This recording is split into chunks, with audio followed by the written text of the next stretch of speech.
Realmente los alimentos tampoco es que causen inflamación como tal, pero sí que es cierto que hay alimentos que nos pueden ayudar a reducir esa sensación, digamos, como de inflamación o hinchazón. Para todos los que sean veganos o vegetarianos, ¿se puede llevar una alimentación adecuada o equilibrada prescindiendo absolutamente de los animales?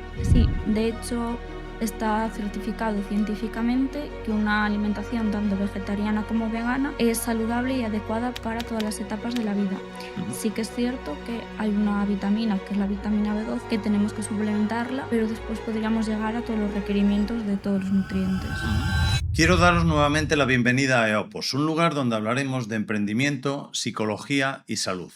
Hoy tengo el placer de presentaros a una invitada especialista en la rama de las ciencias de la salud, en concreto nutricionista, que tiene un enfoque muy particular en cuanto al concepto de dieta y hablaremos también de todo lo que tiene que ver con endometriosis, síndrome de ovario poliquístico y todo lo relacionado con este ámbito de la salud. Así que sin más dilación, tengo el placer de presentaros a Mirella. Hola Mirella, bienvenida. Hola Pablo, gracias. Gracias a ti por estar aquí. En primer lugar, me gustaría que contaras un poco tu experiencia personal y qué fue aquello que te motivó a adentrarte en el ámbito de la nutrición, sobre todo desde el punto de vista de tu experiencia personal, porque tengo Ujú. entendido que lo que te llevó inicialmente o la motivación fundamental fue esa necesidad de autocuración y a partir de ahí empezaste a adentrarte y a interesarte por la nutrición. Cuéntame un poquillo cómo fue tu Sí, experiencia. realmente siempre tuve claro que quería estudiar algo sanitario y cuando vi la carrera de nutrición tuve claro que tenía que ser eso. Ujú, Sí que es cierto que cuando estaba en tercero de carrera tuve una asignatura que era enfocada a fertilidad ujú, y mi profesora en ese momento dijo que ella estaba segura que alguien de esa clase iba a acabar trabajando o en una clínica de fertilidad o por su propia cuenta enfocado a fertilidad. ujú, Entonces en ese momento fue cuando tuve claro que yo me quería dedicar a eso y empecé progresivamente a especializarme en el campo de la fertilidad y la salud femenina. ujú. Muy interesante. Hablas de la salud femenina, entendiendo esto como que muchas veces en el ámbito femenino no tenemos en cuenta por las sensaciones o cómo se puede sentir una mujer cuando pasa, por ejemplo, por el ciclo menstrual, ¿no? ¿Es Ujú. así? Sí, o incluso también muchas patologías femeninas, como antes que hablabas de la endometriosis, Ujú, vemos que actualmente sigues comentando, pues que igual te acaban de diagnosticar una endometriosis y la respuesta es ¿qué es eso? Cuando realmente es una patología que afecta a una de cada 10 mujeres. ujú. La endometriosis, para el que no sepa bien lo que es, sobre todo en el ámbito femenino, seguro que sí, Ujú. porque como bien dices, hay muchas mujeres que lo padecen, pero entre hombres a veces no sabemos muy bien en qué consiste. Si nos podrías aclarar en qué consiste, si es una enfermedad, si es un síndrome, un poco esa terminología.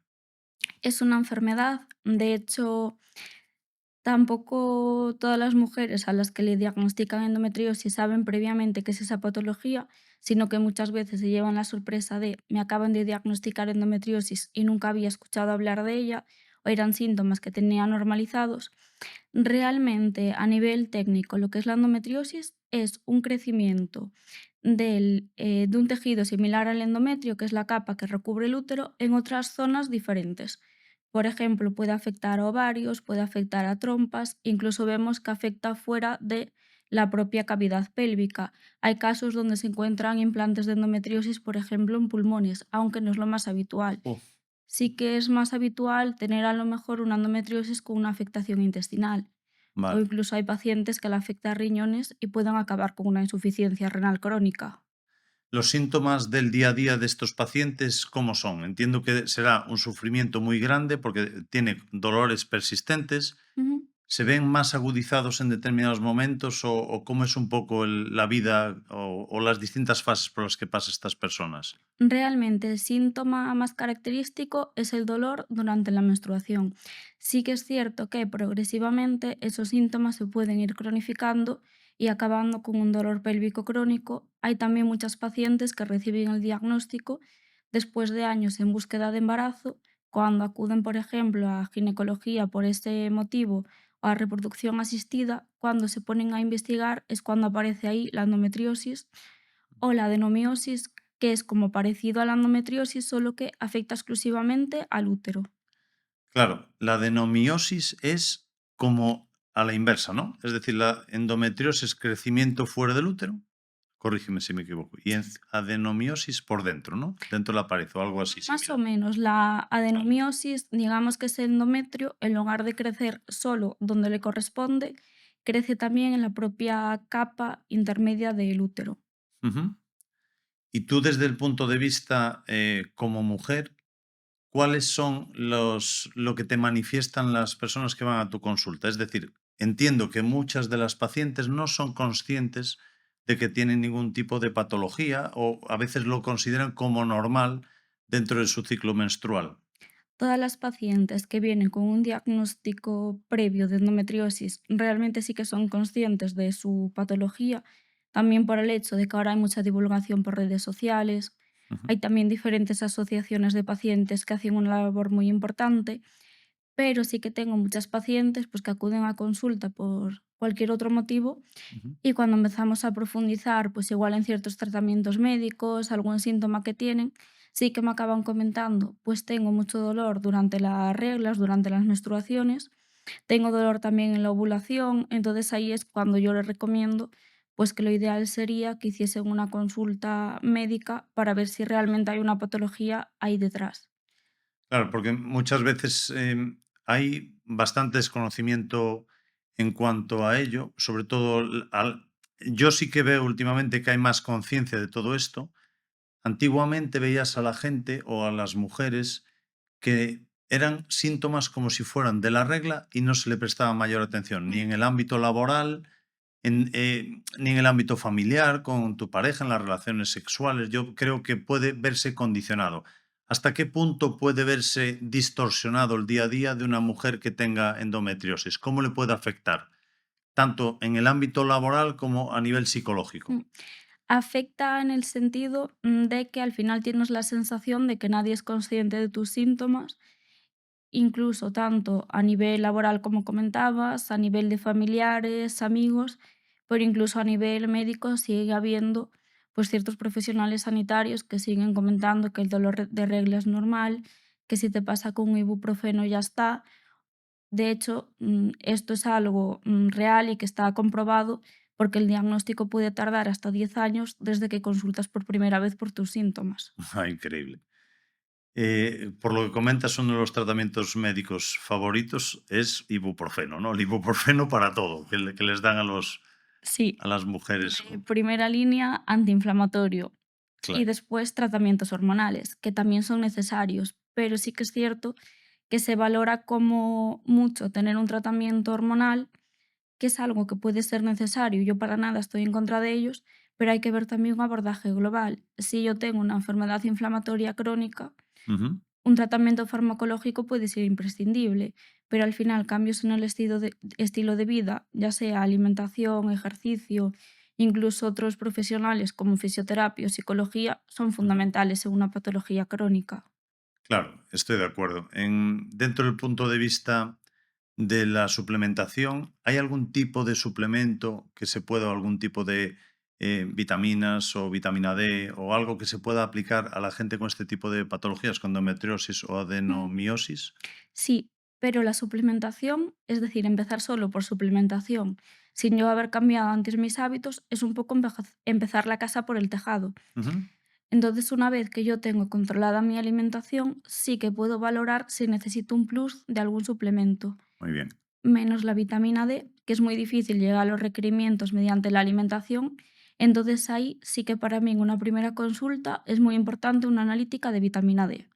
Que ya la consideran muchas veces como si fuera una hormona, ¿no? Porque Sí. participa en tantos ciclos que es de vital importancia. Hablabas de la inflamación que puede tener esa paciente. Desde el punto de vista de alimentos o de la nutrición, ¿qué consejos le darías a esa mujer que está padeciendo pues, endometriosis para llevar una dieta más ajustada en cuanto a alimentos antiinflamatorios? ¿Qué es aquello que nos causa inflamación en el cuerpo? Ujú. Realmente los alimentos tampoco es que causen inflamación como tal, sino que la inflamación es un proceso fisiológico muy completo Ujú. y bastante complicado.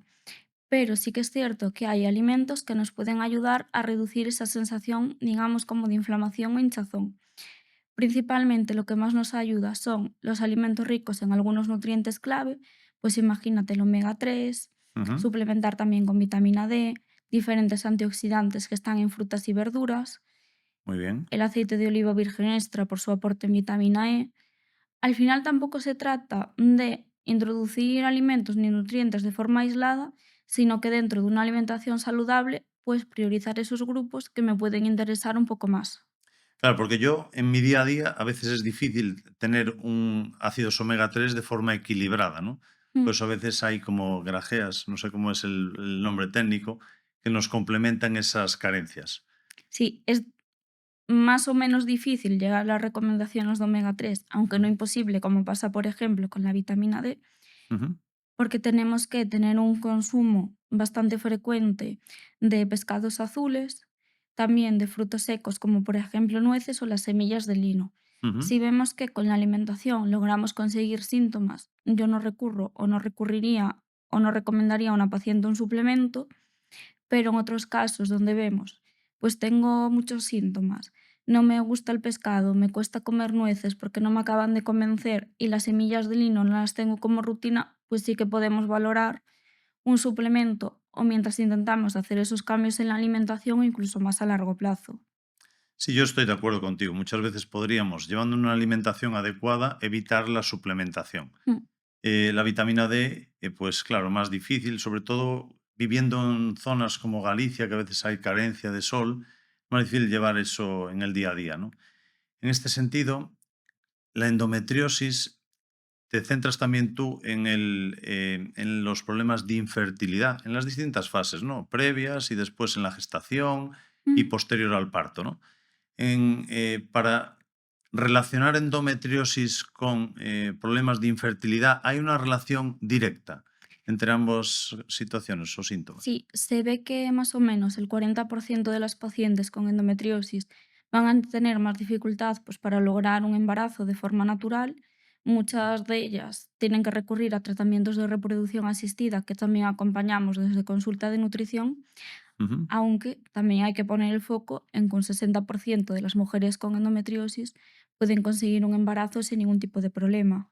ujú, Pero sí que hay una relación, la triada clásica de la endometriosis al final es dolor menstrual incapacitante, dolor también durante las relaciones y también la infertilidad. ujú. Entonces es uno de sus síntomas característicos. Claro. A nivel, ya metiéndonos en, en harina, a nivel político, sí que es verdad que se están cambiando dentro de la legislación y para que haya posibilidad de que las mujeres, pues ya no solo con la endometriosis, sino con los ciclos menstruales, sea en ocasiones pues causa de baja laboral. ¿Qué opinión al respecto te merece todo ello? Pues que al final sí que necesitamos una baja laboral por endometriosis, Ujú, porque es una patología muy incapacitante, igual que en cualquier otra condición donde sí tendríamos una baja. ujú. Claro, estoy de acuerdo, porque llega un momento que puede ser altamente incapacitante o muy fastidiado convivir con ello. No sé, me comentabas antes cuando hablábamos tú y yo que en tu plano personal tú descubriste desde que ya eras profesional del ámbito de la salud que tenías endometriosis, ¿no? Ujú. ¿Cómo incidió esto en la empatía que puedes tener con una persona que se te acerca a consulta? Pues que ves como durante años fuiste normalizando muchos síntomas. Ujú, De hecho, yo cuando busqué mi diagnóstico ya estaba trabajando, como comentabas, con pacientes con endometriosis y fue al escuchar la historia de ellas cuando yo me di cuenta que estaba viendo reflejada también mi propia historia. ujú. Entonces fue ahí donde yo ya busqué activamente mi diagnóstico buscando una profesional especializada en esa patología. Entonces creo que lo enfoco desde el punto de vista de no normalizar síntomas y saber que lo más duro de esta patología hasta cierto punto es el hecho de que nadie te haga caso o que sientas que tus síntomas no son tan importantes como realmente son. Claro. Es que lo veo fundamental eso. El hecho de ponerte en el lugar del otro, de haber vivido eso, una persona ya le genera desde el momento en que entra, pues confianza en el profesional, en este Sí. caso en ti. Veía también en las publicaciones que haces a través de tu web, en artículos que has escrito y demás, difusión que haces fundamentalmente a través de Instagram, que hablas de que tu propósito es atender a mujeres que tengan problemas con la ciclidad. No sé si lo he expresado bien. ¿Me podrías explicar en qué consiste todo esto? Consiste en tener en cuenta que si tenemos una mujer en consulta, hay que tener también presente pues cómo son sus ciclos, cómo pueden afectar pues a nivel de señales de hambre y saciedad, explicarle también pues que es normal que en la fase premenstrual pues que haya un poco más de antojos y también acompañarlas en eso, que Ujú. no se hay que sentir culpable porque tengas más antojos en esa fase premenstrual o porque estés, por ejemplo, más cansada en la fase lútea, es tener un poco en cuenta todos estos cambios que van a ir teniendo. La fase lútea es la que precede al ciclo, Sí, a la regla comúnmente sí, denominada, ¿no? tenemos la primera fase, que es la folicular, después viene la ovulación y después tendríamos la fase lútea. Ovulación en torno al día 14, si no me equivoco, ¿sí? Más o menos, Más pero o bueno, menos, puede depende, ¿no? variar. Sí, muy bien. Claro, entonces ahí sí que es verdad, yo entiendo que somos, yo siempre lo digo, somos hormonas andantes, ¿no? En función de si tenemos más carga, pues de estrógenos Mm, o menos carga de estrógenos y pues nos afecta enormemente. Entonces sí que veo muy adecuado esa indicación que le haces a los pacientes, porque cómo ese, esa sensación que tiene la persona de estar cerca del ciclo menstrual o estar cerca de la regla, que comentabas que tienen muchos más antojos, ¿no? mm, Em, una vez estamos en la fase como dijiste, la primera de ellas, la la folicular. folicular, ahí sí que es verdad que la mujer experimenta mucho más foco mental, ¿es cierto? O está más activa. Sí, generalmente se caracteriza por tener una mejor activación o digamos que ser un poco más proactiva para ciertas actividades. En Ujú, la fase lútea ya empieza a haber mucho más cansancio, algunos síntomas característicos del síndrome premenstrual, aunque también es otra cosa que no tenemos que normalizar. ujú. Ese síndrome premenstrual muchas veces necesita un tratamiento. Claro, sí, es verdad. Y a veces lo damos por hecho como si fuera algo genérico para todo el mundo igual. Mm, Veo algo que me llama la atención enormemente, que es tu metodología de trabajo y tu filosofía como profesional es no centrarte en la dieta o en hacer dieta, ¿no? Es decir, le llamas peso o no peso céntrica. mm. No estar centrado en el peso. Cuando tú haces pues unas indicaciones alimenticias o estableces un programa, unas pautas, no te centras fundamentalmente en el peso. ¿Por qué has adoptado este rol y en qué beneficia, sobre todo para mí, psicológicamente, el no estar mentalmente pensando únicamente en el peso? Porque cuando dejas de poner el foco exclusivamente en el peso, lo pones en otros aspectos, pues cómo me estoy sintiendo, Ujú, mejoro también mi relación con la comida, porque al final no estoy constantemente que mi único feedback sea una báscula, ujú. sino que yo me fijo en, me siento mejor, por ejemplo, con la ropa, me siento más cómoda, cuando salgo a andar me canso menos. Para mí eso es priorizar salud Sí, y no exclusivamente el peso de una báscula. claro, estoy de acuerdo, porque nosotros muchas veces esa parte hedonista que tenemos todos hace que queramos pues conseguirlo todo. Y lo que nos lleva es los polos o el extremismo. Buscamos o todo o nada. Mm, Yo un poco estoy en la línea con lo que tú comentas. A veces yo sí que hablo de la regla Pareto, el 80-20, ¿no? De hacer más o menos bien el 80% y un 20% que también a nivel ujú. psicológico nos viene bien.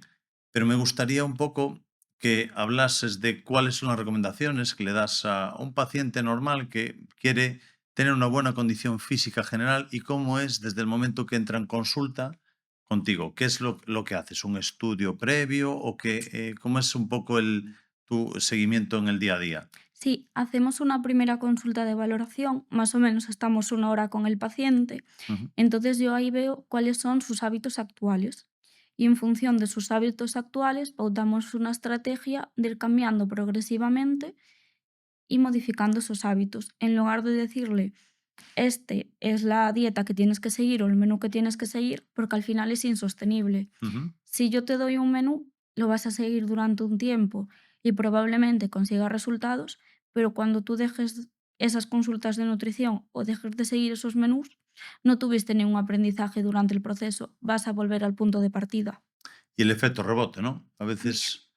A veces sí que pasa que el cuerpo, yo lo tengo notado en mis carnes, que a veces haces algo muy restrictivo y cuando vuelves a comer normal, el cuerpo vuelve a hinchar, a retener líquidos. Mm. Entiendo. Claro, hoy en día la alimentación es un poco un problema a nivel mundial. Vemos en países como Estados Unidos que gente con sobrepeso, gente con, pues, que come compulsivamente. ¿Qué opinión te merece al respecto esta sobre la alimentación actual que tenemos? Al final es un tema que sí que afecta a nivel social y que nos afecta a todos por el hecho de siempre vamos a comer, por ejemplo, por emociones, siempre vamos a comer en diferentes festividades Ujú. y tampoco es algo que sea malo. Sí que es cierto que donde tenemos que poner el foco es en mi alimentación diaria y porque yo coma más, si algún día tengo una celebración, no pasaría realmente nada porque estaríamos hablando de una alimentación mucho más esporádica. Claro, porque nosotros vivimos en torno a comer y beber. Cualquier fiesta que se haga, al final se resume pasarlo bien, comer, beber y probar aquello que no nos gusta. Lo que abogas tú es un poco llevar una alimentación equilibrada en el día a día y esos días tampoco privarse. Pero también a nivel psicológico, entiendo que habrá o habrás tenido en consulta al típico paciente que tiene el trastorno por atracón, que a nivel psicológico pues es muy restrictivo y después llega el fin de semana y se atiborra a comer todo lo que pilla. ¿Cómo abordas ese tipo de paciente?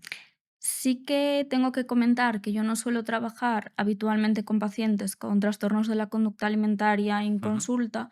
Hay en muchos casos sí que suelo derivarlo pues a alguna compañera especializada, ujú, pero si tengo, por ejemplo, alguna paciente que lleva una dieta muy restrictiva durante la semana y el fin de semana acaba teniendo, digamos que atracones, por llamarlo de alguna forma, aunque no ujú, sean atracones como tal, muchas veces vemos que es porque hay una restricción tan grande durante la semana que el fin de semana es cuando yo me permito comer ciertos alimentos y lunes vuelvo a la restricción. Entonces ahí la forma de gestionarlo es eliminando esa restricción que tenemos. ujú. Si a mí me apetece chocolate el lunes y yo lo evito, lo evito, lo evito hasta que llegue sábado, si el lunes me apetecía comerme un trozo de chocolate, es normal que el domingo o el sábado acabe comiendo una tableta o más cantidad. Claro, el problema está más que nada, el veneno, como dicen, está en la dosis, ¿no? No en la cantidad.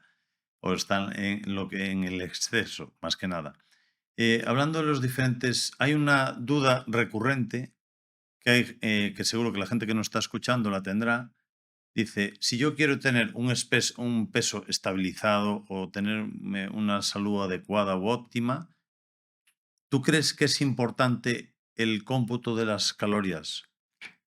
No importa tanto, digamos que la caloría en sí. Por ¿Mm? ejemplo, si vemos un etiquetado nutricional o queremos ver si un producto es saludable, hay muchas personas que se van directamente a la tablita nutricional y miran, pues cada 100 gramos me aporta estas calorías. Yo Ujú, siempre le digo, no nos aporta nada saber cuántas calorías aporta este alimento si no sabemos de dónde provienen esas calorías. ujú. Entonces yo pongo el foco más en cuáles son los alimentos, digamos que un poco más recomendados para nuestro día a día y no tanto se foca a nivel de calorías ni cantidades. Una persona normal, ¿cuáles serían o cómo estructurarías con los macronutrientes a nivel de porcentajes? Entre grasas o ácidos grasos, entre proteínas o aminoácidos y ¿qué me falta? Hidratos de carbono, Sí, sí. pues hay una herramienta que es súper útil, de hecho se puede aplicar en todas las edades, que es lo que se conoce el plato de Harvard. Este platito típico que viene dividido en Ah, tres. sí, sí. Ahí nos dice que más o menos un cuarto de plato sean los hidratos, mejor en su versión integral, otro cuarto que sean las proteínas y la mitad del plato verduras. La Ajá. verdura me va a aportar más, digamos que micronutrientes, vitaminas y minerales. Si a mayores yo tomo frutos secos, aliño con aceite de oliva virgen extra, tomo pescados azules o, por ejemplo, tomo aguacate en una ensalada y lo incorporo en ese plato, ya Ujú. de forma intuitiva y fácil puedo llegar a todos los nutrientes Muy sin bien. necesidad de el 25% esto, el 10% esto, porque al final es insostenible. Claro, porque Hoy en día hay dietas de todo tipo, la gente se plantea en una dieta, pues uno te dice una dieta carnívora, una dieta vegana, vegetariana, o dieta cetogénica. Mm, ¿Qué opinión al respecto te merece cada una de estos diferentes tipos de alimentación? Que cada persona tiene que encontrar la alimentación que sea acorde a sus necesidades. Si yo voy a hacer una dieta cetogénica, pero estoy sufriendo en el proceso, lo estoy pasando mal, Ujú, estoy teniendo una mala relación con la comida, entonces ese tipo de alimentación no es para ti. ujú. Y para todos los que sean veganos o vegetarianos, ¿se puede llevar una alimentación adecuada o equilibrada prescindiendo absolutamente de los animales? Sí, de hecho está certificado científicamente que una alimentación tanto vegetariana como vegana es saludable y adecuada para todas las etapas de la vida. Ujú, Sí que es cierto que hay una vitamina, que es la vitamina B12, que tenemos que suplementarla, pero después podríamos llegar a todos los requerimientos de todos los nutrientes. ujú. Sí, no sé, a día de hoy, pues cada vez hay más gente, sobre todo por convicción personal, que adopta ese tipo de nutrición. Em, Siguiendo un poco con esta línea, en cuanto a las dietas, la Organización Mundial de la Salud establece unas pautas o una serie de recomendaciones que yo algunas veces las he visto un poco obsoletas. No sé cómo estructurarías tú esa pirámide nutricional, si lo ves así o cuál es tu... Pues realmente, si te digo la verdad, no sé cómo está actualmente la pirámide alimentaria porque no me suelo basar por ella. Ujú, Pero para mí primordial sí que serían las frutas y verduras. ujú, Sí que pondría también como prioritario respecto a proteínas, priorizar más proteínas vegetales frente a proteínas animales, ujú, priorizar dentro de las animales pues el pescado más que la carne ujú, y priorizar también, por ejemplo, huevos, que es de las mejores proteínas que tenemos. Pondría también los hidratos en su versión integral y sí que podemos poner también los productos lácteos sin ningún tipo de problema, aunque hay ahí como cierta controversia si los lácteos son buenos, si son malos. Realmente no tenemos estudios que nos digan que los lácteos son malos. sí, es algo que vemos muchas veces. Yo también veo que redes sociales lo que transmite es algo que sea radical Mm, y que corte de raíz y diga, pues o te posicionas a favor o te posicionas en contra. Y establecen una comunidad. Los lácteos, hay muchísima controversia con eso. Yo también sí soy consciente de ello. Entiendo que serán no adecuados. Me refiero a la leche, no ya, pues por ejemplo, lo que podría ser un yogur, que al final el pH es más ácido, ¿no? En el yogur, pero la leche para alguien que tenga, pues, que sea alérgico a la lactosa, igual sí, esa persona, pues sí que no es lo más adecuado, ¿no? que sería una intolerancia a la lactosa. Realmente ahí tenemos también lácteos sin lactosa. Es Vale. porque perdemos la capacidad de sintetizar la enzima lactasa que se encarga de romper la molécula. Ujú, muy bien. Y volviendo al tema de la fertilidad y de todos los endometrios y todo lo que trabajas en consulta, ¿cómo podemos llevar una dieta adaptada a ese tipo de perfil que tiene este tipo de enfermedad para que mejore su día a día? ¿Qué recomendaciones darías nutricionales? Más que un tipo de dieta, un estilo de vida, porque estamos hablando de una patología crónica, entonces la alimentación también nos tiene que acompañar de por vida.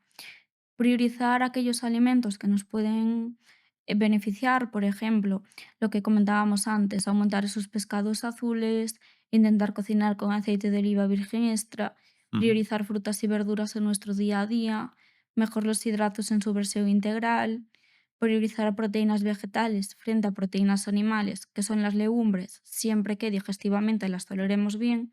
ujú, Eso sería el enfoque, las pautas generales que pautamos en esas patologías crónicas que tienen una base de ese proceso inflamatorio. ujú. Y siempre que hablamos de salud, hablamos o introducimos el término deporte. ¿Qué opinión tienes al respecto con el hecho de llevar una dieta acorde y combinarlo con la actividad deportiva?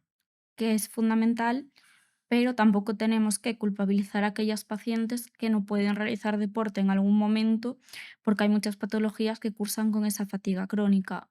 Pero sí que es cierto que vemos que el ejercicio físico, especialmente el ejercicio de fuerza, nos mejora muchas condiciones hormonales. Ujú. Sí, estoy de acuerdo con eso. Yo también me gusta todo ese mundo enfocado a la fuerza. También cardiovascular, no sé, al final el corazón también es parte importante y debemos reforzar eso. En este sentido, lo que tú promulgas es una dieta que sea equilibrada, combinarla con el deporte físico, siempre de forma moderada, porque al final los extremos al final no deja de ser un estresor. El hecho de hacer deporte de forma exhaustiva 3, 4, 5 horas es como el que hace la dieta pues de forma estricta y sin saltársela nunca. Em, Entiendo que la mayor parte de los que tienes en consulta vas incidiendo sobre ese cambio de hábitos, pero también tendrá que haber un cambio de mentalidad. Mm. ¿Cómo ayudas a la gente a que sea capaz de cambiar la forma o la forma que tiene de relacionarse con la comida? Pues poco a poco y al final tiene que ser algo paso a paso. No podemos cambiar ni una alimentación ni una conducta alimentaria de repente, sino que yo creo que lo fundamental es poner pequeños objetivos, porque si yo me pongo una primera consulta 10 objetivos y consigo 5, en lugar de poner el foco en esas 5 cosas que yo estoy cambiando, tendemos a poner el foco en esas 5 cosas que digamos que dejé sin hacer entre comillas. Por eso, si yo en una primera consulta propongo 3 objetivos y consigues esos 3, vas a estar motivado para dentro de 15 días, 3 semanas, un mes o el tiempo que consideres, sumar otros objetivos. Ujú. A mí lo que más problemas me da a veces es controlar en esos momentos que tengo hambre, pues hay veces que tienes delante algo que es muy sabroso, que tiene alto índice glucémico o que, que te va a segregar un pico de insulina, o comer algo que sea más saludable. ¿Cómo controlar, como decía Mago Mor en un libro que leí de él, cómo controlar ese elefante interior que tenemos? ¿Tienes algún tipo de consejo que le puedas dar a la gente para esas situaciones en las que igual estamos ansiosos por comer y nos vamos siempre a aquello que es más Mm. apetecible? ¿Cómo podríamos hacer? Primero, acompañar en el aspecto de si el paciente o la paciente está en un momento de ansiedad y recurre a la comida para sentirse mejor, tampoco tenemos que culpabilizarla. Ujú, Sí que comentarle, pues, que si siempre que estoy pasando un mal momento o tengo un momento de ansiedad acabo recurriendo a la comida como única herramienta, ahí sí que le recomendaremos, pues, por ejemplo, que intente contactar con otro profesional de la psicología ujú, para tener más herramientas para gestionar, pues, esa emoción. ujú, Pero a nivel de consulta de nutrición, pues si es, generalmente o muy habitualmente me apetecen X alimentos, ¿cómo puedo controlarlo? Pues sería, por ejemplo, comentarle, si realmente te apetece un alimento, cómelo, disfrútalo. Ten una alimentación consciente en ese momento y después retoma tus hábitos sin ningún tipo de restricción, pero también tener como esa parte de alimentación, digamos que consciente previa. Tenemos diferentes tipos de hambre, podemos explicarle cuántos son, de qué forma identificarlos y ahí que ya el paciente vea también, pues estoy teniendo hambre, por ejemplo, visual, porque estoy viendo ese alimento, voy a pararme un segundo a pensar si realmente me apetece tanto y ahí lo consumo, o si tal vez puedo prescindirlo porque no me apetece tanto y puedo recurrir a otra opción. ujú. A veces es difícil llegar a tener ese autocontrol. A mí me cuesta, entonces intentaré a veces, beber un vaso de agua. A veces confundimos, entiendo, el hambre con la sed, Sí, ¿no? No sé si es algo recurrente eso. es bastante habitual. Ujú. Aparte, tendemos de forma general, por lo que yo veo, a beber menos de lo que realmente necesitamos. Claro. ¿Cuánto consideras que debería beber una persona? Bueno, ahora estamos en verano, entiendo que más, pero en el año, ¿cuánto deberíamos beber? ¿Cuál es la recomendación? Depende de cada persona. Antes se decía hay que beber 2 litros, Ujú, ahora vemos que una persona puede necesitar más y otra menos. Porque si tú comes alimentos que tienen un aporte hídrico como frutas y verduras, tal vez ya necesites beber menos agua como tal. Si ujú, realizas más ejercicio físico, vas a necesitar más agua que otra persona que tenga una vida más sedentaria. Entonces la recomendación es, hay que beber en función de la sensación de sed y ujú. no ignorarla, porque si la ignoro puede ser que deje de aparecer. Claro, ese es el problema. A mí me pasa que no consigo beber agua suficiente. ¿Qué opinión te merece el hecho de, hay gente que le echa polvos al agua para que le sepa algo, ¿no? Y bueno, Depende lo que lleve esos Sí, polvos. depende de los ingredientes. Ujú, Tenemos, sino también la opción de recurrir pues, a diferentes infusiones, ujú, que las sí, podemos tomar, por ejemplo, frías, que siempre va a ser un poco mejor. claro. Y con respecto a las bebidas carbonatadas, ¿qué opinión tienes sobre ello? Que yo las dejaría para un consumo mucho más esporádico, no para el día a día, por el tipo de ingredientes al final que nos aporta. Sobre todo evitar diariamente todo esto que vienen a ser típicas bebidas energéticas Sí, con exceso alto de cafeína, ¿no? de cafeína, exacto. Sí, porque cafeína, entre el café que nos tomamos y después te tomas 2 o 3 Coca-Colas cero, te tomas un Red Bull o el Monster o como se llame, llega un momento que consumes, demasiada cafeína. Hay lo que se llama, el cafeinismo, que llega un momento que tomas tanta cafeína que ya te vuelves insensible a la misma. Y sí que pasa eso. Yo personalmente he tenido problemas por exceso de cafés y exceso de cafeína para mantenerte activo.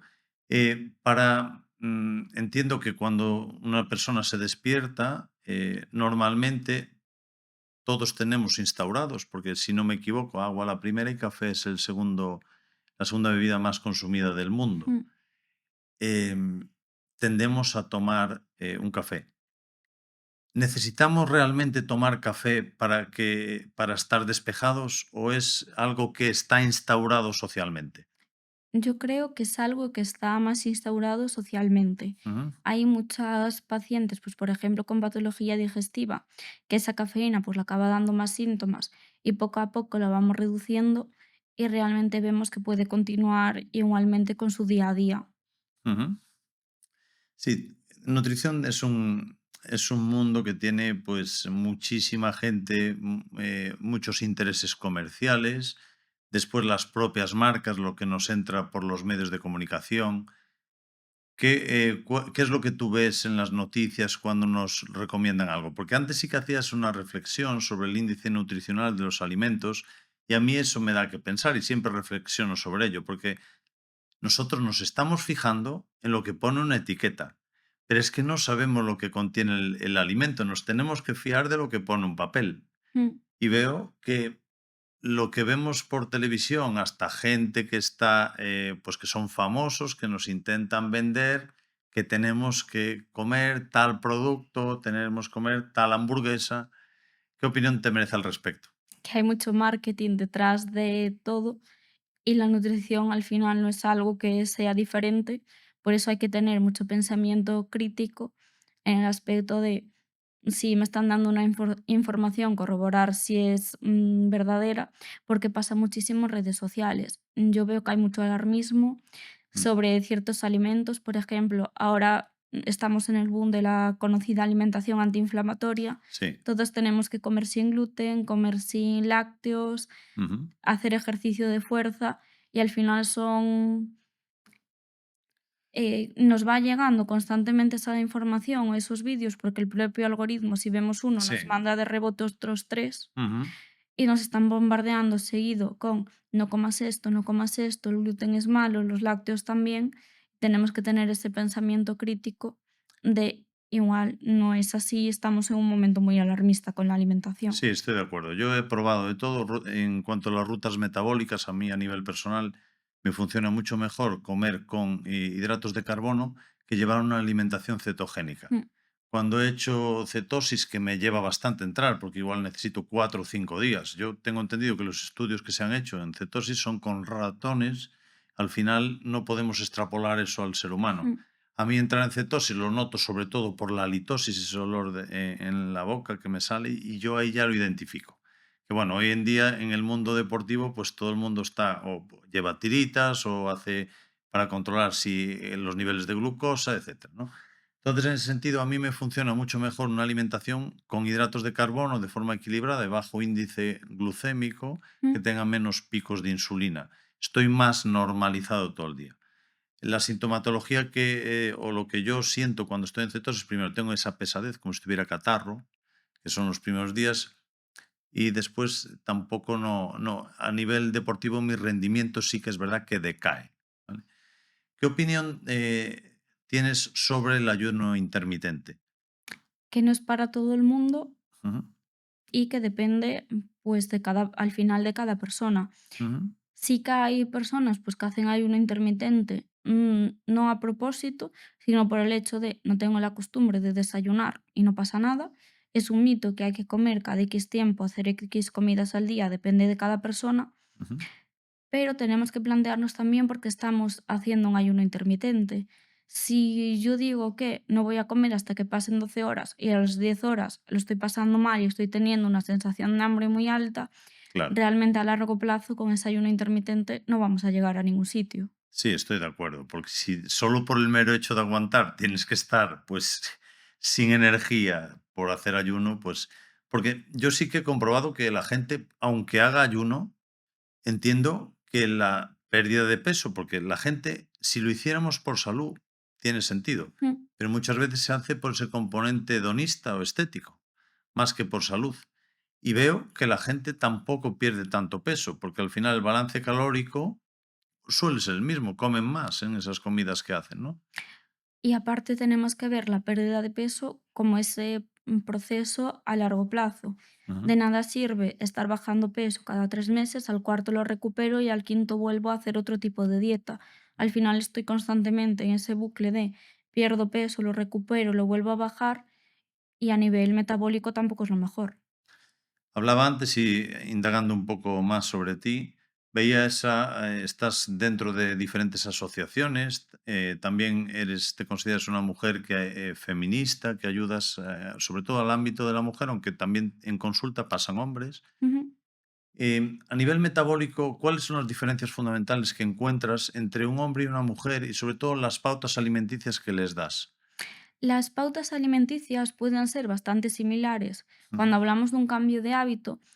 O digamos que lo que hablábamos de ese plato de Harvard, pues lo podemos pautar en ambos. ujú, Sí que yo individualizo mucho más, no solo por el hecho de hombre o mujer, sino que cambio los hábitos de cada persona pues, que tengo en consulta.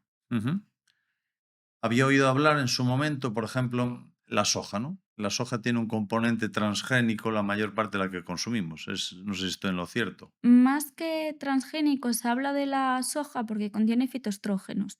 El Ujú, fitoestrógeno es una sustancia de origen, bueno, que está en los alimentos de origen vegetal, sobre todo en la soja, que tiene la capacidad de unirse a los receptores estrogénicos de las células. ujú, Pero tampoco vemos que porque hombres consuman soja vayan a tener ningún cambio hormonal. Incluso en mujeres puede ser recomendable, por ejemplo, en menopausia, porque hago como una cierta mm, tiene como una cierta capacidad estrogénica, modula esa bajada de estrógenos, entonces puede ser beneficioso. sí, porque un poco lo que vemos por redes sociales es hombres no pueden comer soja porque contiene estrógenos y llevan una alimentación en contra de su naturaleza. Es un poco lo que se divulga por ahí, que entiendo que tiene esa parte sensacionalista que lo que pretende es captar la atención de la gente, ¿no? Sí. Más que otra cosa. Después habrá que ver cómo sintetizamos y qué capacidad o qué composición corporal tiene el hombre, porque estrógenos y andrógenos están tanto en hombres como en mujeres, en Mm, proporciones diferentes. Tendemos muchas veces, hay hombres que tienen un tipo de obesidad que es más por la incidencia que tiene el estrógeno, que se le acumula más en el culo, mm. y mujeres a la inversa también, que pasa con una carga más androgénica que se le acumula en la cintura, ¿no? En ese sentido, pues es generalizar, habría que ir al caso en concreto para ver cuál es la sintomatología o cuál es el perfil de esa persona. Veo que eres una persona muy activa en redes sociales, he visto alguna de tus sesiones en directo, sobre todo usas fundamentalmente Instagram, ¿no? Para Sí. divulgar todo lo que haces. Después, dentro de tu labor como profesional del ámbito de la salud, haces también haces sesiones presenciales en Lugo, en Ujú. Santiago. Sí. Explícame cómo es un poco tu día a día en el ámbito laboral. ¿Qué haces? Pues fundamentalmente me dedico a esa parte de pasar consulta Ujú, y principalmente pues atiendo a diferentes pacientes a lo largo del día y después sí que intento dedicar una parte, pues por ejemplo, a especialización, de intentar mirar diferentes estudios, buscar nuevos suplementos que van saliendo y también analizarlos. Y por otro lado, lo que comentabas de esas redes sociales, que, aunque parezca que hay poco trabajo, hay mucho trabajo detrás de ellas. Sí, indudablemente. Solo tener que preparar lo que vas a hacer, preparar el contenido, después estar pendiente, pues hay mucho trabajo. También es una fuente, hoy el negocio ha cambiado. Tenemos una parte que nos entra de forma virtual a todos, ¿no? Mm. Ahora quería entrar en una parte que voy a intentar implementar con todos los invitados. En primer lugar, como es un espacio de emprendimiento y de psicología y de salud, quiero plantearte tres preguntas, una de cada uno de los ámbitos. En primer lugar, como emprendedora que eres, perdón, quiero que me digas, cuando tú acabaste de estudiar, ¿qué es aquello que te motivó a adentrarte o a convertirte en una profesional y trabajar por tu cuenta? Porque muchas personas a veces tienen pues la disyuntiva y tienen que elegir entre si van a ser funcionarios, si van a montar una empresa o van a trabajar para un tercero. ¿Qué es aquello que te motivó a trabajar para ti misma? Que siempre tuve claro que quería dedicarme a la nutrición clínica. En el momento que acabé la carrera tampoco había muchas ofertas laborales, pues a nivel externo, digamos que desde un puesto de asalariada. Entonces ya ahí directamente me enfoqué por el emprendimiento, sí o sí. Y también el hecho de que me gusta, digamos que manejar todos los proyectos que hago, me gusta siempre estar controlándolo todo, entonces necesitaba que tenía que ser algo propio. Es también una situación que genera enorme incertidumbre, porque habrá veces que hay un montón de trabajo, habrá otras veces que decae y tienes que estar siempre, pero es también el que lo lleva dentro, entiendo que es algo pues que es estimulante, ¿no? Sí, pasa sobre todo con los veranos. A nivel de nutrición, la agenda decae mucho. Al principio te da sensación de agobio de esto en septiembre va a volver a retomar, Ujú, pero cuando ya llevas cierto tiempo, yo ahora llevo 3 años y medio, ujú. es como que ya tengo asimilado que eso va a pasar, que lo voy a tomar también como un descanso para mí y que en septiembre pues voy a tener otra vez mucho más trabajo. Sí, los picos en tu ámbito es sobre todo después de Navidades, ¿no? Sí, Antes de verano, porque todo asociado al peso muchas veces. y después de verano también. Después de verano, ¿no? La gente empieza, se apunta al gimnasio, va al nutricionista y se pone a dieta. Sí. Y muchas veces hay poca adherencia a la misma. Mm. En cuanto al ámbito de la psicología, me gustaría un poco esas personas que están sufriendo, esa mujer que tiene endometriosis o esa mujer que no puede quedarse embarazada, el lenguaje interno que tiene con ella misma, ¿qué consejo le podrías dar tú? ¿O cómo afrontarías, cómo podría esa mujer afrontarlo de una forma más adecuada? Yo creo que ahí puede ayudar mucho y ayuda mucho estas asociaciones de pacientes, porque al final no te sientes tan sola en una patología que está infradiagnosticada y que está infravalorada por la sociedad. Entonces ahí es cuando ves que no te pasa a ti sola y creo que el hecho de formar ese grupo ayuda también mucho a sentirte mejor. Ujú. Y dentro del ámbito de la salud, tenemos a veces como ciertos alimentos o ciertas comidas, entre comillas, que no son muy recomendables. ¿Tienes tú algún tipo de alimento que no aconsejarías a tus clientes? No, nunca trabajo con ninguna lista de alimentos prohibidos. Ujú, Nos centramos en lo que es su alimentación diaria, pero yo siempre me centro más en qué incluir y no en qué restringir. ujú. Para mí es mucho más importante empezar a consumir frutas, verduras, legumbres, cambiar esos hábitos y no tanto en esto es lo que no tienes que comer. Sí, me parece adecuado eso, porque cuando prohíbes algo parece que lo deseas Te doblemente. va a Nos apetecer pasa a todos, más. ¿no? Te apetece más. Cuando te decían, no hay que tomar leche, no tomas lácteo, pero cada vez que ves un café dices, ostras, si me podía tomar ese café con Sí. esa espumita y tal. Y si no lo tuviese Sí, restringido, igual ni siquiera te apetecía. sí, sí. Quiero también dejar una pregunta en el aire y para ello, el objeto de esto es, voy a plantearle a cada uno de los invitados una pregunta que quiero que él me la haga a mí y el objeto es el siguiente. Esa pregunta haré una investigación sobre ella y daré respuesta. Entonces, para planteártela, quiero que te imagines como si estuvieras sentada delante de un psicólogo que tiene cierto conocimiento, cierta experiencia en el ámbito clínico y cierto rigor científico. Desde tu punto de vista, ¿qué pregunta le harías? ¿Cómo enfocaría, por ejemplo, toda la conducta alimentaria, pues, en una paciente que estuvo toda la vida a dieta? Ujú. Vale, interesante. Sí, pues haremos una investigación sobre ello y o habrá veces que traiga profesionales de la salud a que respondan esa pregunta, otras la responderé yo personalmente en aquello que esté más familiarizado. Ya para ir acabando, para que nos cuentes un poquillo cuál va a ser o qué nuevos proyectos tienes de aquí en adelante, qué es lo que vas a hacer, qué tienes en mente ahora mismo. Lo que sobre todo tengo en mente es que quiero continuar por esta rama, pero sí que estoy empezando a especializarme mucho más en patología digestiva porque veo que están siendo síntomas muy, muy frecuentes, que tampoco está muy visibilizado y veo que en pacientes, pues por ejemplo, con endometriosis, síndrome de ovario poliquístico, adenomiosis, que muchas veces coexiste esa parte digestiva. Ujú. Entonces estoy tirando ahora un poquito más por esa rama de especializarme más en esa parte digestiva. Muy bien, me parece bien. Y para que todos aquellos que quieran contactar contigo, que quieran llamarte o visitarte en redes sociales o físicamente, dime en qué sitios te pueden encontrar. Estoy en Lugo, en la Avenida de Madrid, en el número 38, en la entreplanta E, me podéis encontrar ahí, Ujú. que de hecho tenéis toda la información en la web. En Santiago estoy en el Centro Momentum, que está en SAR. ¿Cómo es tu web? ¿Perdón? Nutricionista mirellacastiñeiras.com. Vale, muy bien. ¿En Santiago en dónde? En Santiago estoy en el Centro Momentum, que está en SAR, Ujú. y a mayores a nivel online sí que tengo pacientes de todo el territorio nacional o incluso me llegó alguna paciente de otros países de la Unión Europea. ¿Cómo contactan contigo de forma online?